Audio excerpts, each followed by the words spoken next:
حضرت داتا گانی بخش علی اجمیری رحمۃ اللہ تعالیٰ علیہ فرماتے ہیں قحط پڑ گیا تھا یمن میں تو سب لوگ پریشان تھے اور ہر آدمی کے چہرے پر افسردگی تھی. جب حالات اچانک خراب ہو جائے تو سب لوگ پریشان ہوتے ہیں. تو فرماتے ہیں غلام ہاتھ میں تھیلا اٹھائے, ہنستا کھیلتا مسکراتا ٹکیلیاں کرتا بازار آیا اور بڑے ہنستے کھیلتے ہوئے اس نے سامان خریدا.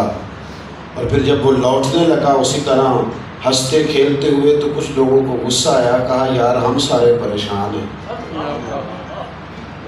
اور تو یہ ہے کہ اس طرح ہنس رہا ہے کھیل رہا ہے, تیرا یہ معاملہ سمجھ میں نہیں آتا. تو وہ کہنے لگا تم پریشان ہو گئے, لیکن جس مالک کا میں غلام ہوں اس نے ٹائم پہ گندم جمع کر لی تھی, اس کے بڑولے بھرے ہوئے ہیں, لہٰذا میں غمگین نہیں ہوں. اب یہ ایک بات سنائی رب کے بندے نے اور بندوں کا تعلق اللہ سے کیسے جوڑا.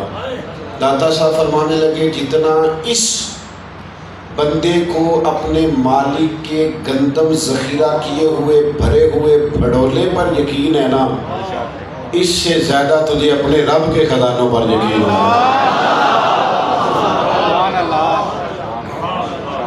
فرمایا اگر تیرا بھی اسی طرح یقین ہو تو حالات جیسے بھی ہوں تیرے چہرے پر مسکراہٹ ہی رہے گی. تیرا بھروسہ اگر اپنے کریم رب پر مضبوط ہو گیا تو تعلق اسی طرح کا رہے گا. اللہ کے بندے اللہ کے بندوں کا تعلق اللہ سے جوڑنا چاہتے.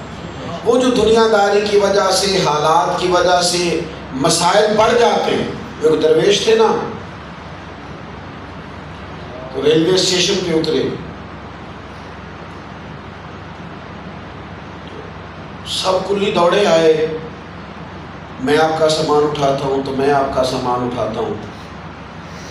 تو انہوں نے کہا نہیں تم سے نہیں اٹھوانا. وہ جو آدمی کلی ہے اور سامنے نماز پڑھ رہا ہے ریلوے اسٹیشن, اس کے میں نے سلام پھیرنے کا انتظار کرنا. اس نے سلام پھیرا, بزرگوں نے اسے دعوت دی اور کہا یہ ذرا میرا سامان اٹھائیے گا اور لے چلیے گا. اور ساتھ ایک سوال بھی کر دیا, کہنے لگے یہ ٹرین آنے کا ٹائم ہے, سب کو پتہ ہے اس ٹائم ٹرین آئے گی.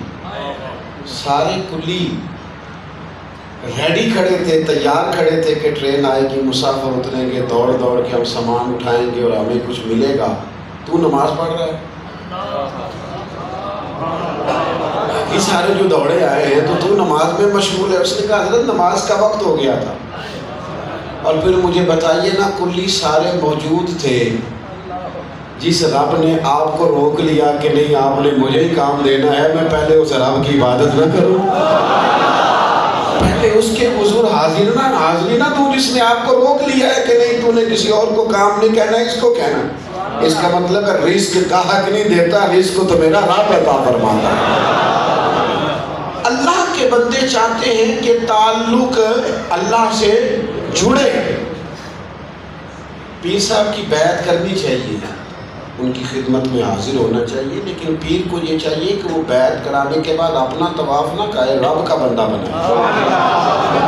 وہ سارا دن صرف ادب طریقت ہی نہ بتائے, اسے کوئی نماز روزہ بھی بتائے, اسے اللہ کے حضور حاضری کے آداب سکھائے, اس کے دل میں نبی پاک صلی اللہ تعالیٰ علیہ وسلم کی محبت پیدا کرائے.